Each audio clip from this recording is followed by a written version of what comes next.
እግዚአብሔር አካል አለው ስንል አይን አለው፣ ጸጉር አለው፣ እጅ አለው፣ ትከሻ አለው እንደዚህ ስንል እግዚአብሔር ጾታ የለው።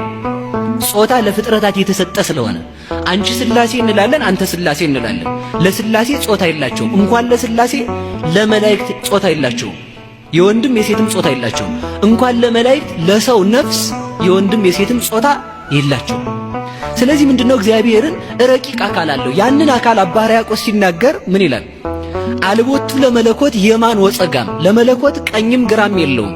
ላይል ወታይት፣ ላይም የለውም ታችም የለውም። ወዘባን እንተ ድኅር፣ ጀርባም የለውም ፊትም የለውም። በዘይት ራእይ ወበዘይት ገመር፣ ሰው እንደሚያውቀው አኮ ዘቦቱ ለመለኮት ክበብ ከመፀሐይ፣ ለመለኮት እንደ ፀሐይ ያለ ክብ አካል የለውም፣ እንደ ሰውም ያለ ፊት የለውም። ማለት ከፍጥረታት ሕግ በላይ ነው። አካሉ ረቂቅ ነው። ሰው ሊያውቀው አይችልም ማለት ነው እንጂ እግዚአብሔር ዝርው ነው ማለት አይደለም። ፍጹም ሰው ነው ስንል አምላክነትን ለቆ ሰው ብቻ አይደለም።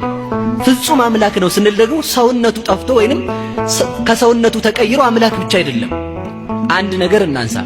ተዋህዶ ማለት ከሁለት አካል አንድ አካል፣ ከሁለት ባህሪ አንድ ባህሪ መሆን። ከሁለት አካል አንድ አካል፣ ከሁለት ባህሪ አንድ ባህሪ። አካለ እግዚአብሔር አሁን የዘረዘርነው ረቂቅ አካል ከግዙፍ አካለ ሥጋ ግዙፍ ነው፣ ይጨበጣል። አካለ ሥጋ ይታያል፣ አካለ ሥጋ ይዳሰሳል። አካለ ሥጋ ውሱን ነው። አካለ ሥጋ አላዋቂ ነው። አካለ ሥጋ ይታሰራል። አካለ ሥጋ ይደክማል። የሥጋ አካል ይተኛል፣ የሥጋ አካል ያንቀላፋል። መለኮት ደግሞ አያንቀላፋም፣ አይተኛም፣ አይወሰንም፣ አይጠይቅም። እንደዚህ ከሆነ ያ የማይጠይቀው አካል ከሚጠይቀው አካል ጋር ተዋህዷል። ሲዋሃድ ልብ ብለን እንያዝ። አሁን ልብ ብለን እንያዝ። እንግዲህ ሲዋሃድ አንድ አካል አንድ ባህሪ ነው የሆነው። ሲዋሃድ በደንብ እንያዘው። መክፈል፣ መዋሃድ፣ ማክበር አንድ ጊዜ የተደረጉ ናቸው። አንድ ጊዜ መክፈል፣ መዋሃድ፣ ማክበር። መክፈል አለ፣ መዋሃድ አለ፣ ማክበር አለ። እነዚህ ቅጽበታዊ ናቸው፣ በአንድ ጊዜ የተደረጉ። ለምሳሌ አንድ ሐሳብ ማንሳት እንችላለን።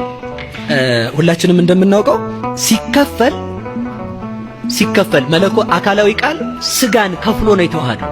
ስጋን ሳይከፍል ቢዋሃደው የእመቤታችንን ሙሉ አካሏን ስለሚዋሃድ እመቤታችን ራሷ አምላክ ትሆናለች ማለት ነው።